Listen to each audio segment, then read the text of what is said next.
Hello, welcome guys to again another quick tutorial on common mistakes that we make when we are mixing a track. Now, to start off with, the first and the number one mistake that everybody does is a bad gain staging. You need to have a control on your volume faders when you're trying to mix a track. Now, volume refers to amplitude or loudness of a track in a mix and the mix as a whole. Now, think of your track as a delicious curry that you're cooking, or probably a recipe that you're cooking. Now, as long as all the ingredients are balanced and are in a right amount to create something far more tasty, then it's absolutely fine. But the moment you have anything which is out of proportion or even less, that's where uh, your recipe would go offbeat. Now, gain staging is kind of a process where we are making sure that there is enough room in your pot where you're cooking your recipe, has enough space for all your ingredients to go in the right format.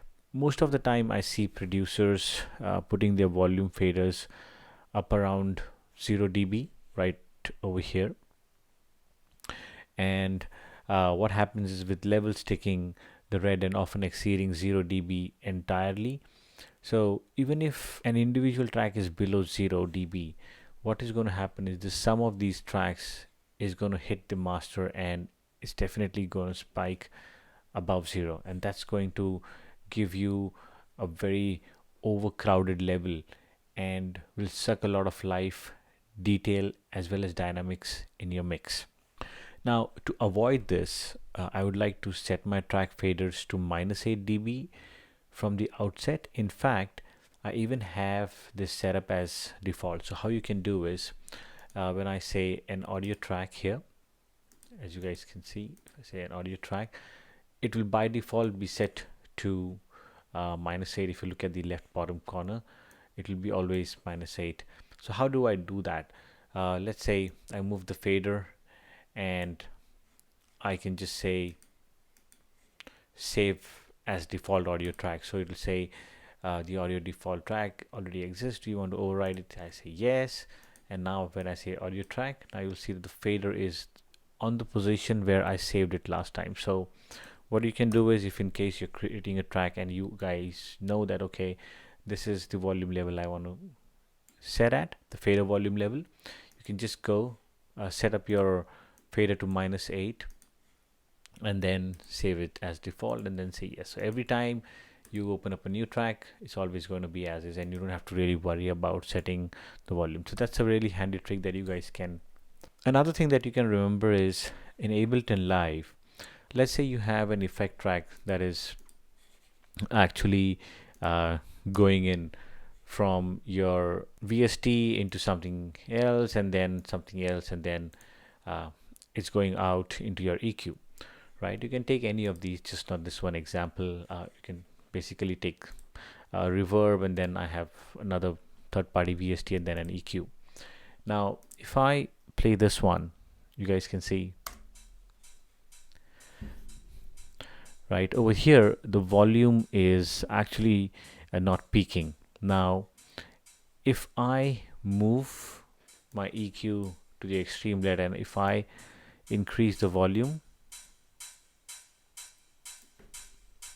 now you can see that it's peaking, and Ableton will tell me which effect in your rack or in your channel is causing that gain to spike up. So you can individually look at it and then reduce the volume as required.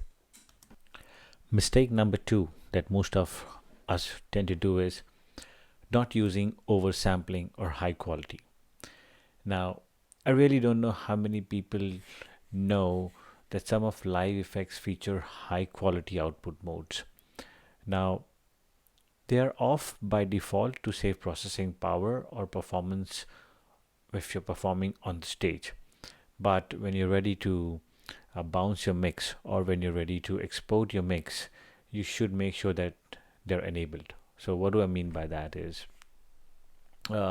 you can go, let's say you're using a saturator, so you can go and right click on this and select high quality. Right. You can also enable this on your EQs, where you can go to EQ and choose oversampling instead of choosing high quality, because EQs have these oversampling which can be used well, because again I said do not use them when you are trying to create a track or you are in the midst of creating a track. This is going to utilize a lot of power. Now another tip is that if you are also bouncing something, and if your track has audio files like the way I have in here, this is just a simple audio loop that I have. What you can do is you can select this HIQ, the high quality, and this would also give you a good output when you are trying to export an audio. And if in case you have multiple audio tracks, what you can do is you can choose all the audio tracks. Like I have 2 tracks here, I can just select these 2 and then select high quality, and if I go individually, you'll see that all of them are, sorry, it says partial. So yeah, now it's enabled. So you can select both of these and then select high quality, and this would give a good quality audio file out. Number 3, bus processing. Now, as we all know that there are a lot of DAWs who have a very specific name, which they call it as bus processing. But in Ableton, we call them as group tracks. Now, what we can do with group tracks is if you have multiple tracks, you can just click, hold down Shift on your keyboard and just select the tracks that you want and right click and say group tracks, which will then generate, put all of these tracks under one umbrella. And what you can do is you can then put in all your effects onto this umbrella track, which will then get navigated to the tracks underneath it. Now, what I usually do is this usually saves a lot of processing power on each individual tracks, and you can glue your percussions, your hi-hats together. What I usually do is I try to keep the kick out of it, because the processing for kick is very different. And if I try to put the kick in, or if we try to put the kick in the group, that might suffocate other elements when you're trying to compress them all together. So leave the kick aside and try to put all of these other elements of the drum into one group, and you can try to go ahead and compress it now, or probably put in whatever effects you want. So I usually what I usually do is when I'm working with these, I try to put some saturation on it and then try to glue them with a better glue compressor or a drum bus, right? And also then work along with the EQ8 so that they're all in the same frequency range, and this really helps a lot, guys. Number 4, this is probably the most important one I would like to say or mention, is don't compress everything. While compression can certainly be useful to tame your unruly dynamics or help different elements merge together, but it is not the automatically make everything better effect that many of us think, and is a big mistake. In fact, to the contrary, compressing everything can suck a lot of life from a composition and result in a fatigue mix for the listener. So think twice, or ask this question to yourself: why do I need a compressor here?